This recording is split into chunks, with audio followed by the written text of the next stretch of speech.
Kumusta kaibigan? Naisip mo na ba kung gaano kalakas ang mga salitang lumalabas sa bibig mo araw-araw?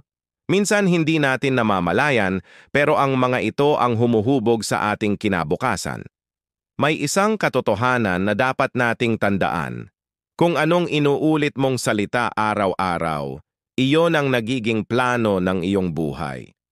Isipin mo ito kaibigan, ang mga salitang paulit-ulit mong binabanggit ay hindi lang basta mga tunog.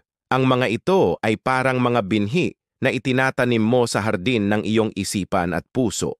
Bawat salita may dalang enerhiya, may dalang direksyon. Kapag ang laging bukambibig mo ay mga salitang tulad ng, "Ang hirap ng buhay, wala akong kaya, wala akong pera," o "Hindi ko yan makakaya," para kang gumuguhit ng isang blueprint ng kabiguan. Iyon ang sinusunod ng isip mo. At sa huli, iyon ang nagiging realidad na binubuo mo sa paligid mo. Nagiging self-fulfilling prophecy, di ba? Pero paano kung babaguhin natin ang script? Paano kung sa bawat umaga, sa bawat pagkakataon, ang sasabihin natin ay mga salitang puno ng pag-asa at pananampalataya? Subukan mong sabihin, "Ako ay pinagpala." Ulit-ulitin mo, "Ako ay may kakayahan." Ipahayag mo ng may conviction, "Ang Diyos ay kumikilos sa buhay ko." Kapag ganito ang iyong ipinapahayag, isang ibang mundo ng biyaya at oportunidad ang mabubuo sa paligid mo. Nagbabago ang iyong pananaw, nagbabago ang iyong kilos, at nagbabago ang resulta. Sabi nga sa Kawikaan 18:21, "Ang kamatayan at buhay ay nasa kapangyarihan ng dila." Napakalakas niyan. Hawak natin sa ating mga salita ang kapangyarihang magdala ng buhay o kamatayan hindi lang sa pisikal na aspeto kundi pati sa ating mga pangarap, relasyon at kinabukasan.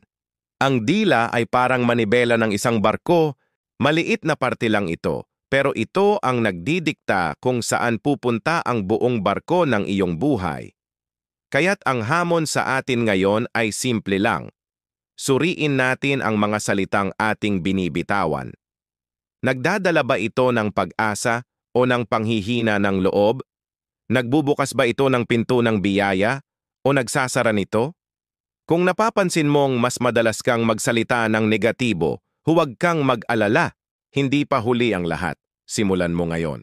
Gumawa ka ng listahan ng mga positibong deklarasyon na gusto mong maging totoo sa buhay mo. Isulat mo ang mga ito at basahin araw-araw.